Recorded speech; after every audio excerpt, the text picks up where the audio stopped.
అంటే ఈ వర్గాల లోపల చైతన్యం తీసుకురావడానికి ఈ వర్గాలు కలిసే ఉండాలని. ఎందుకంటే నేను చూస్తూ ఉంటా రకరకాల ఉన్న బీసీల్లోనే 10 కుంపట్లు ఉంటాయి. అట్లా ఉంటే నడవదు. ఎస్సీ ఎస్టీ బీసీలు ఏకం కావాలి. ఏకమైతేనే రాజ్యాధికారం వస్తుంది. కాబట్టి నల్గొండ బిడ్డడే పాపం కోమటి రాజగోపాల్కు నేను ఉన్నా ఆయన ఎంబటప్పుడు ఆయన నన్ను కాంగ్రెస్ తీసుకుపోయాడు. ఆయనకు ప్రామిస్ చేశారు మంత్రి పదవి ఇస్తా అన్నారు. ఇవ్వలే 2 ఏళ్ళు అయింది. ఆయన పాపం అంటే నిలబడి చూస్తూ ఉన్నాడు ఎప్పుడు ఇస్తారా అని. సో ఆయన డెఫినెట్లీ నిజాయితీపరుడు. నేను చీఫ్ ఎలక్షన్ ఏజెంట్గా పనిచేసిన ఆయన నాకు చాలా క్లోజ్గా తెలుసు. ఆయన సామాన్యుడు ఏం కాదు.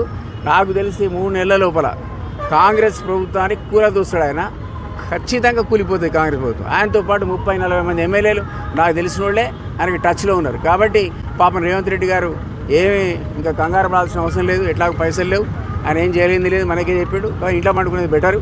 3 మంత్స్ లోపల మన నల్గొండ నుంచే ఈ ప్రభుత్వానికి పెద్ద సంక్షోభానికి నెట్టివేయబడుతుంది కాంగ్రెస్ ప్రభుత్వం. ఇది ఏమున్నా సరే ఆ సంక్షోభంలో పోనీ వాడు కూలిపోడు గ్యారంటీ అని నేను చెప్పుకుంటా కూడా స్థానిక సంస్థలు వస్తున్నాయి. అందులో మోసం చేసిండు. 40% జీవో ఇచ్చిండు.